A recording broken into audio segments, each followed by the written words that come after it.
திராவிட முன்னேற்ற கழகத்திற்கு இந்த election commission கொடுக்கக்கூடிய ஒரு பட்டியல் என்பது ஒரு அபாய மணியாக இருக்கும். இந்த கள்ள ஓட்டுக்கு பாருங்க, அமித்ஷா சொல்லிட்டாரு தமிழ்நாட்டில் கள்ள ஓட்டு நிறைய இருக்குது. 2021 எலெக்ஷன்ல கூட சிவா திமுகவுக்கும் அதிமுகவுக்கும் 3.5 லட்சம் வாக்கு தான் வித்தியாசம் இருந்தது அந்த வின்னிங் சான்சஸ்ல. இந்த வாட்டி அந்த மாதிரி இருக்காது. விஜய் வாக்குகளை பிரித்தாலும் கள்ள ஓட்டு தமிழகத்தில் அதிகமாக இருப்பது என்பது இன்று மாலை தெரிந்துவிடும். ஸ்டாலின் அவர்களுக்கு தூக்கம் வருவதில்லை. அதன் மூலமாகத்தான் அமித்ஷா அவர்கள் மீண்டும் மீண்டும் சொல்லுகிறார்கள், தமிழகத்தில் நான் ஒரு வேரை பிடுங்கி எடுவேன் திமுக ஆட்சி என்று. நீங்க இனிமேல் எந்த கேள்வி என்ன கேளுங்க, நான் பதில் சொல்றேன். தமிழ்நாட்டிலேருந்து இருக்கக்கூடிய சூழலெல்லாம் பார்த்தீங்கன்னா தினம் ஒரு கடிதாசி எழுதுறாரு நம்ம மு.க. ஸ்டாலின் பிரைம் மினிஸ்டருக்கு. இந்த கடந்த ஒரு வருடத்தில் ஒண்டியே 480 கடிதங்கள் எழுதியிருக்கிறார்.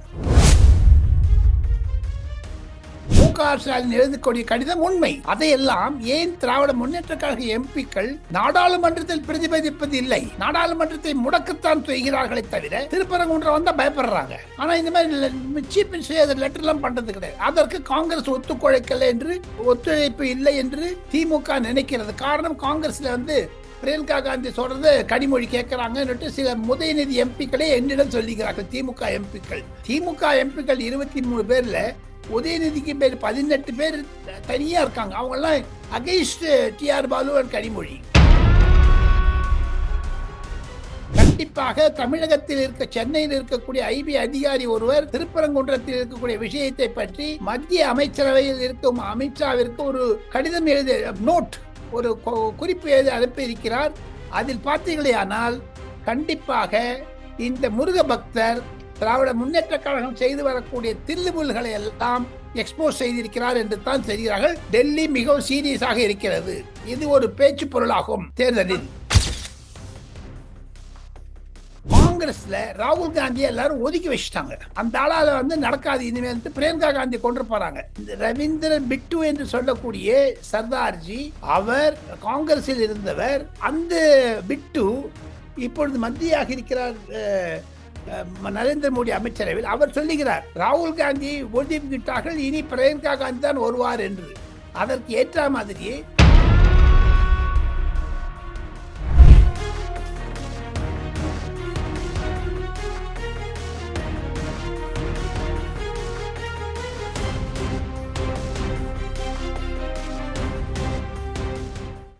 ரியல் ஒன் நண்பர்கள், உறவுகள் அனைவருக்கும் வணக்கம். இன்று நம்மோடு இருப்பவர் மூத்த பத்திரிகையாளர் டெல்லி ராஜகோபாலன் சார் அவர்கள். வணக்கம் சார். நமஸ்காரம். நமஸ்காரம் சிவா. நமஸ்காரம் சார். இப்போ நீண்ட இடைவெளிக்கு பிறகு 2 மாதத்துக்கு பிறகு நாம மீண்டும் இந்த ரியல் ஒன் மீடியா மூலமாக, ரியல் ஒன் வாய்ஸ் மூலமாக பேசுறோம் சார். இப்போ இன்னைக்கு பாத்தீங்கன்னா சென்னையில தேர்தல் கமிஷனரை பொறுத்த வரைக்கும் இன்று ஈவினிங் இந்த பொய் வாக்காளர்கள், டூப்ளிகேட் வாக்காளர்கள், இது குறித்த விளக்கம் கொடுப்பதற்காக இருக்காங்க மாலை 5 மணிக்கு. இது என்ன மாதிரியான விளக்கமாக இருக்கும் சார்? பல பற்பல பரபரப்பு செய்திகளுக்கிடையே டெல்லியில் இருக்கக்கூடிய விஷயங்களை எல்லாம் தவிர ஒரு விஷயத்தை ஒன்று சொல்ல வேண்டும் என்றால், கண்டிப்பாக நாம் இருவரும் தமிழகத்தில் இருக்கக்கூடிய போலி வாக்குகளை பற்றி பேசியாக வேண்டும். இன்று மாலை நாம் இருவரும் 2 மணி நேரத்திற்கு முன்னதாக அதை ஒளிப்பதிவு செய்வதனால் அதில் இருக்கக்கூடிய விஷயங்களை எல்லாம் என்ன என்பதை எடுத்துக்கொண்டு, என்னை பொறுத்த மட்டில் சிவா, திராவிட முன்னேற்ற கழகத்திற்கு இந்த எலெக்ஷன் கமிஷன் கொடுக்கக்கூடிய ஒரு பட்டியல் என்பது ஒரு அபாய மணியாக இருக்கும். காரணம் என்னென்று கேட்டால், அமித்ஷா ஏன் மீண்டும் மீண்டும் சொல்லுகிறார் தமிழகத்தில் திமுக ஆட்சியை வேருடன் பிடுங்கி எறிவேன் என்று? அவருக்கு நம்பிக்கை இருக்கிறது. தமிழகத்தில் திமுகவிற்கு எதிராக கொள்ளை, கொலை, போதைப்பொருட்கள், கள்ளச்சாராயம், பாலியல் வழக்குகள், இதெல்லாம் விட்டுருங்க. நேற்று திருப்பரங்குன்றத்தில் ஒரு திமுகவினுடைய ஒரு அவை செயலாளருடைய மகன் தற்கொலை செய்து கொண்டான். அவன் கார்த்திகை தீபத்துக்காக இதெல்லாம் மனசுல வச்சுன்னு பண்றாரு. ஆனா இந்த கள்ள ஓட்டுக்கு பாருங்க, அமித்ஷா சொல்லிட்டாரு தமிழ்நாட்டில் கள்ள ஓட்டு நிறைய இருக்குது. போன 2021 எலெக்ஷன்ல கூட சிவா திமுகவுக்கும் அதிமுகவுக்கும் 3.5 லட்சம் வாக்கு தான் வித்தியாசம் இருந்தது அந்த வின்னிங் சான்சஸ்ல. இந்த வாட்டி அந்த மாதிரி இருக்காது. விஜய் வாக்குகளை பிரித்தாலும் கள்ள ஓட்டு தமிழகத்தில் அதிகமாக இருப்பது என்பது இன்று மாலை தெரிந்துவிடும். அதன் மூலமாகத்தான் ஸ்டாலின் அவர்களுக்கு தூக்கம் வருவதில்லை.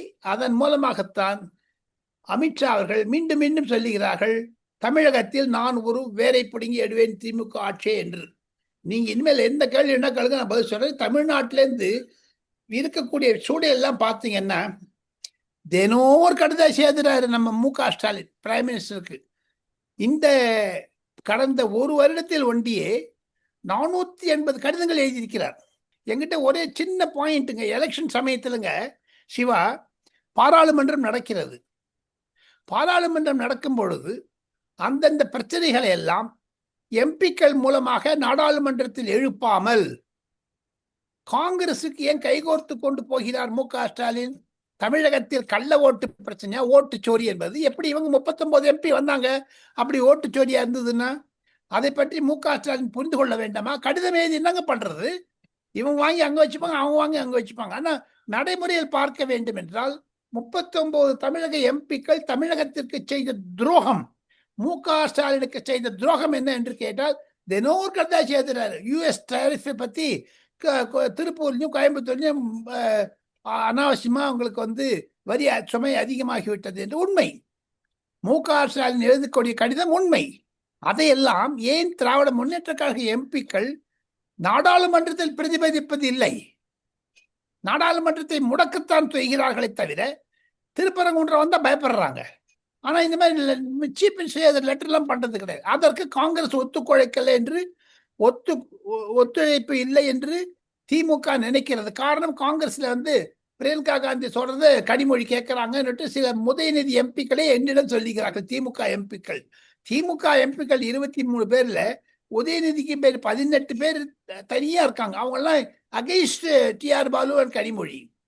இதெல்லாம் பாத்தீங்கன்னா தமிழ்நாட்டில் திமுக அவுட். சரி, இப்போ இந்த திருப்பரங்குன்றம் விவகாரத்துல முருக பக்தர் பூர்ணச்சந்திரன் அவர்கள் ஏற்கனவே தீக்குளித்து இறந்திருக்காங்க. இந்த நிகழ்வு டெல்லியில எப்படி சார் பாக்குறாங்க? பரபரப்பாக இருக்கிறது. அமித்ஷா நினைவிற்கு கொண்டு போய் சென்று விட்டார்கள்.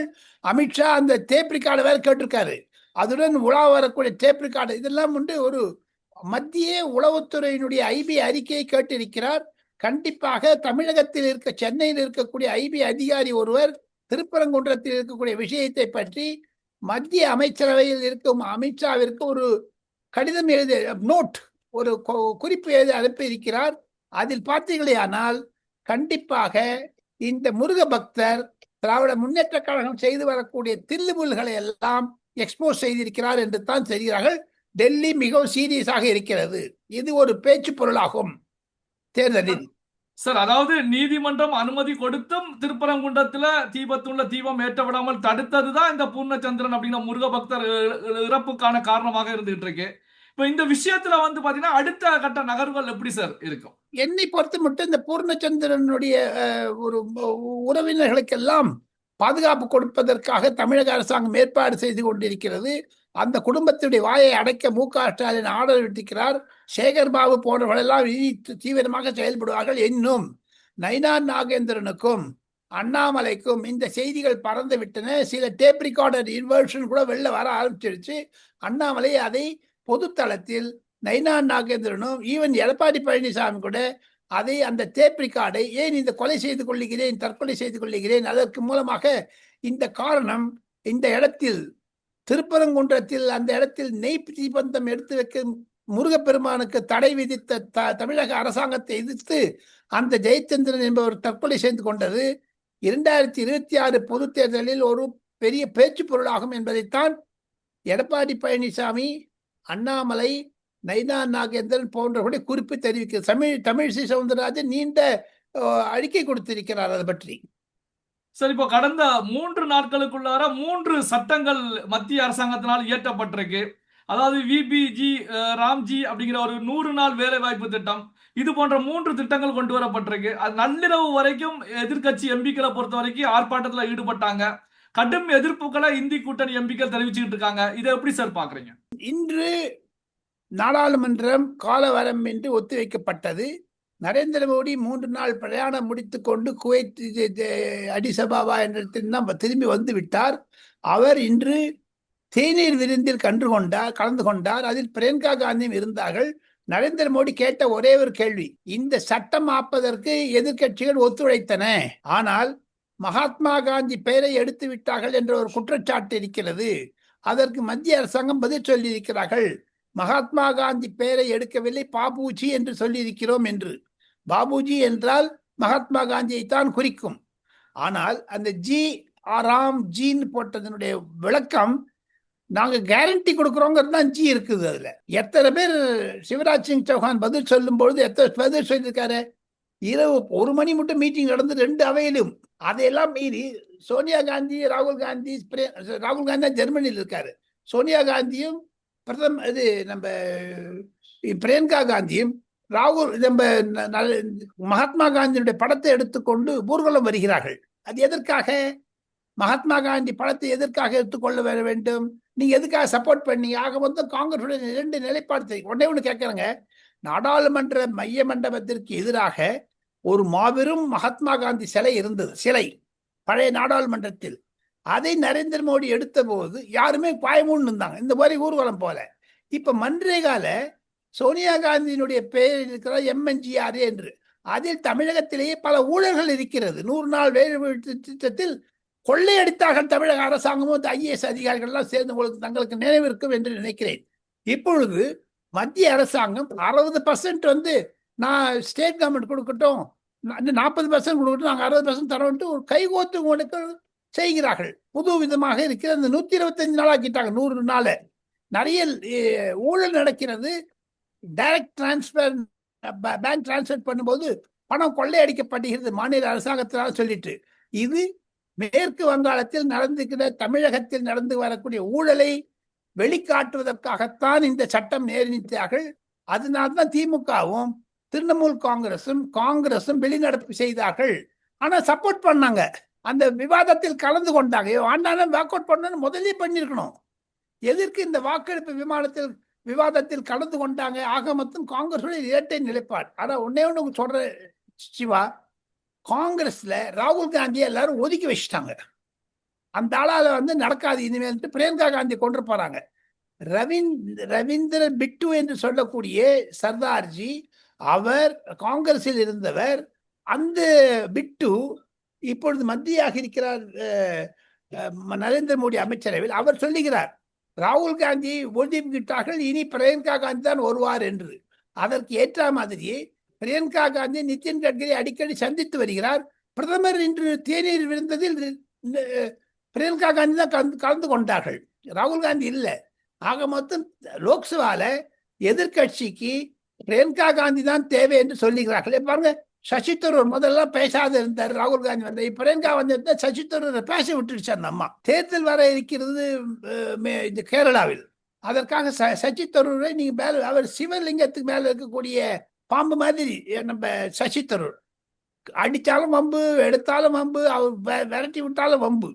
ஒரு கேரளா எலெக்ஷன் என்பது சசி தரூரை மையப்படுத்தி அல்ல. இருப்பினும் சசி தரூரை ஒதுக்கிவிட்டு கட்சியிலிருந்து நீக்கிவிட்டால் அதற்கு ஒரு எதிர்வினை கம்யூனிஸ்ட் கட்சிக்கு ஆதரவாக சேரும், பாரதிய ஜனதா கட்சிக்கு ஆதரவாக சேரும். ஏற்கனவே திருவனந்தபுரத்தில் நகரசபையை பாரதிய ஜனதா கட்சி கைப்பற்றி விட்ட பிறகு ஒரு பரபரப்பான சூழ்நிலை இருக்கிறது. நீங்க அந்த மன்ரேகா என்பதை எடுத்து ஜி என்று சொல்லக்கூடிய ஒரு புது சட்டத்தை கொண்டு வந்திருப்பது மத்திய அரசாங்கத்தால் வரவேற்கப்பட்டிருக்கிறது. சிவா, சார், இப்போ முன்னாள் அமைச்சர் SP வேலுமணி, CV சண்முகம், தனபால் உள்ளிட்டவர்களை பொறுத்த வரைக்கும் டெல்லியில முகாமிட்டு நிர்மலா சீதாராமன் அவர்களை சந்திச்சிருக்காங்க. துணை குடியரசுத் தலைவர் அவருடைய நள்ளிரவு விருந்திலையும் இரவு விருந்திலையும் கலந்துகிட்டு இருக்காங்க. இப்போ என்ன சார் டெல்லியில இவர்களுடைய முகாமிட்டு இருக்கக்கூடிய நிகழ்வு என்ன சார் நடந்துட்டு இருக்கு? பியூஷ் கோயலையும் சந்தித்திருக்கிறார்கள். எடப்பாடி பழனிசாமியுடைய ஆதரவுடன் அவர் வந்திருக்கிறார்கள். இந்த 3 தலைவர்களும் கண்டிப்பாக தமிழகத்தை பொறுத்தமட்டில் திராவிட முன்னேற்ற கழகத்தை வேருடன் புடுங்கி எறிய வேண்டும் என்பதுதான் அமித்ஷா, CP ராதாகிருஷ்ணன் அவர் துணை ஜனாதிபதியாக இருந்தாலும் அந்த விருந்து கொடுத்தாலும் தமிழக அரசியலில் அவருக்கு நோட்டம் இருக்கத்தான் செய்கிறது. யாரும் இல்லை என்று சொல்லவில்லை. ஆனாலும் மறைமுகமாக உதவி செய்வார். வேலுமணி டெல்லி வந்து பியூஷ் கோயலை சந்தித்தது, நிர்மலா சீதாராமனை சந்தித்தது சுகமான நிலையாக இருக்க வேண்டும், கார்டியல் ரிலேஷன்ஷிப் வேண்டும் என்பதற்காகத்தான் செய்கிறார்கள். எது இருப்பினும் செங்கோட்டையன் கிண்டலாக சொல்லி இருப்பது, நைனா நாகேந்திரன் ADMKவிலே சேர்ந்து விடலாம், அவர் BJPக்கு B டீம் இருக்கிறார், அன்புமணி நம்ம எடப்பாடி பழனிசாமிக்கு என்று கேலியாக சொன்னாலும் செங்கோட்டையன் ஒதுக்கப்பட்டு விட்டார். பல விஷயங்களில் செங்கோட்டையன் செய்த தவறுகளை நிர்மலா சீதாராமன், பியூஷ் கோயல் போன்றவர்கள் எல்லாம் எடுத்துரைப்பார்கள். இது நடுவில் 23ஆம் தேதி காலையில பியூஷ் கோயல் தன்னுடைய டீமோட வராரு, எடப்பாடி பழனிசாமி சந்திக்க போறார் என்ற செய்தியும் வந்திருக்கிறது. அதற்காகத்தான் மிஸ்டர் பியூஷ் கோயலை வேலுமணி சந்தித்தார். வேலுமணி சந்திப்பில் பல ரகசியங்கள் இருந்தாலும் வேலுமணியினுடைய சந்திப்பு கொடுக்கல் வாங்கல், தேர்தல் சமயத்தில் என்ன பண்ண வேண்டியது, சீட் அட்ஜஸ்ட்மெண்ட்டை தவிர, சீட் அட்ஜஸ்ட்மெண்ட் சீக்கிரம் முடிஞ்சிருங்க, ஆனா சில பட்டுவாடாக்கள் செய்ய வேண்டும், தாக்கீதுகள் செய்ய வேண்டும், சில டாக்குமெண்ட்ஸ் கொடுக்க வேண்டும், பணம் வரவு செலவெல்லாம் காமிக்க வேண்டும். இதெல்லாம் எப்படி செய்வது என்பதை விவாதிப்பதற்குத்தான் வந்திருக்கிறார்கள். சார், இப்போ அமைச்சர் பியூஷ் கோயல் அவர்களுடைய தமிழக வருகையை பொறுத்த வரைக்கும் எப்படி சார் இருக்கும்? ஏன்னா அவருடைய வருகைக்கு பிறகு பாஜகவுடைய தேசிய தலைவராக பதவியேற்று இருக்கக்கூடிய நிதின் நபீன் அவர்கள் தமிழகம் வருவதாக செய்தி இருக்கிறது. எப்படி சார் இவருடைய வருகை இருக்கு? பாண்டிச்சேரிக்கு போக இருக்கிறார். தமிழகத்தை முக்கியமாக மத்திய பாஜக செயல்பட்டு வர இருக்கிறது. தமிழக பாஜகவிற்கு முதல் எதிரி திராவிட முன்னேற்ற கழகம். அதை அவர்கள் வீழ்த்துவதற்கான அழிமுறைகளை எல்லாம் செய்வாங்க. அரசாங்க ரீதியில், கட்சி ரீதியில், தொழிலாளர்கள் ரீதியில், தொழிலதிபர்கள் ரீதியில், போராட்ட ரீதியில் கண்டிப்பாக செய்வார்கள். அதற்காகத்தான் நயினார் நாகேந்திரன் பார்த்து வந்த பிறகு எடப்பாடி பழனிசாமி வேலுமணியும் தனபாலையும் சி.வி. சண்முகத்தையும் டெல்லிக்கு அனுப்பி வைத்திருக்கிறார். அவர்களுடைய மீட்டிங் வித் பியூஷ் கோயல் சுகமாக முடிந்து விட்டது. எது இருப்பினும் வரக்கூடிய நாட்களில் இந்த பியூஷ் கோயல் சென்னைக்கு வந்த பிறகு, ஒரு அமைதியான சூழ்நிலை உருவாக்கிய பிறகு, அமித்ஷா அவர்கள் 29ஆம் தேதி சென்னை வர இருப்பதாக நான் கேள்விப்படுகிறேன். 6ஆம் தேதி மீண்டும் சென்னை வருகிறார் RSS தலைவர் போன்றவர்கள். ஜனவரி 12ஆம் தேதி பிரதமர் தஞ்சாவூரில் இருக்கக்கூடிய கல்ச்சரல் அகாடமியில புதியதாக இருக்கக்கூடிய ஒரு வேர்ல்டு யுனெஸ்கோனுடைய திட்டத்தை திறந்து வைக்க இருக்கிறார். அதன் மூலமாக பார்த்தால் படிப்படியாக பியூஷ் கோயல் வருவது, அமித்ஷா வருவது, நரேந்திர மோடி வருவதெல்லாம் தேர்தலுக்கு பாஜக களம் கட்டிவிட்டது. எடப்பாடி பழனிசாமி தலைமையில் இருக்கக்கூடிய NDA அரசாங்கம் அமையும் என்பதைத்தான் அது குறிக்கிறது. சிவா, பல்வேறு முக்கியமான தகவல்கள், செய்திகளை நம்முடைய உறவுகளுடன் பகிர்ந்து கொண்டதற்கு நன்றி சார். நன்றி.